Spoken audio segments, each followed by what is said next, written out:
All right, joining us now from Dallas, Texas, is comedian and blogger Chad Prather. He's also bringing another load of supplies to help Harvey victims today. Good morning, Chad. Good morning, guys. Good to be with you. So what are you doing? What are you loading up in the truck? Well, we're loading up a lot of bug spray, I can tell you that. You know, people worry about a lot of crazy stuff in other states. We have some serious problems here. We got mosquitoes here that are bigger than most of your state birds. They can actually mate with a turkey flat-footed. They really can. I don't know if you've ever heard a mosquito burp. I knocked one off my arm the other day, and it came limping back at me saying, "Is that all you got?" Right. They carry a fork and a knife, and most of them have a license plate.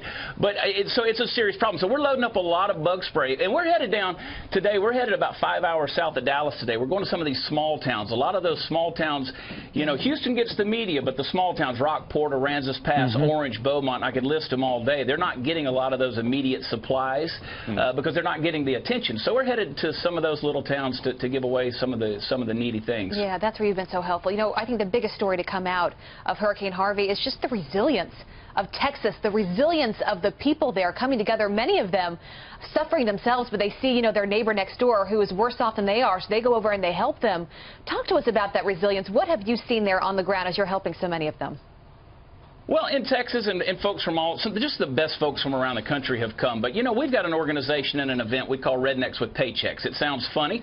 It's an event that happens twice a year. And my best friend, the owner and operator of Rednecks, his name's Derek Morrison. He took a crew of guys down to the Houston area, and they took their monster trucks and old military vehicles. And they were, you know, you laugh at the idea of a redneck and their monster truck, but the folks in the surrounding areas around Houston, they weren't laughing when these vehicles could get into places that the authorities' vehicals couldn't get to. That's right. We saw you pulling some the National Guard out of the mud. Yeah, that's right. We they were played pulling that the National Guard out. That was you guys. That was these guys. That's great. Just briefly, why do looters think it's a good idea to try to loot in the land of the Second Amendment, Texas? It just strikes me as a really bad idea. They just don't understand Texas. I mean, some of these guys around here, they've thought about shooting somebody since they gutted their first deer. It's a different mindset around here. You don't mess with these folks. Everything is bigger in Texas, and that includes your guns and your gun collection. And these folks won't hesitate to do that. Texas is a state that's got a real humble arrogance, and they are going to protect their stuff. So it's a bad idea. You know, folks around the world want to try to pick on Texas. It doesn't work. It rolls off our back. You had the Charlie Hebdo article about drowning Nazis. Look, we got women in Texas that are more sassy than Charlie Hebdo.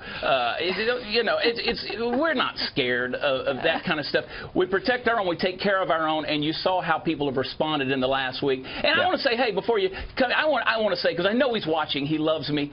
President Trump, thank you for coming back down. The empathy that you gave us with First Lady when you came back down, it was just a beautiful thing, and it spoke volumes to us. So we do appreciate that. Yeah. Chad Prather, you displayed some wonderful, humble arrogance this morning. We really appreciate it. And stay away from those mosquitoes. Everything is bigger in Texas, including the bugs, apparently. That's why I burped when he knocked it off. He had a six-pack before. Thank you, Chad. He is a funny one.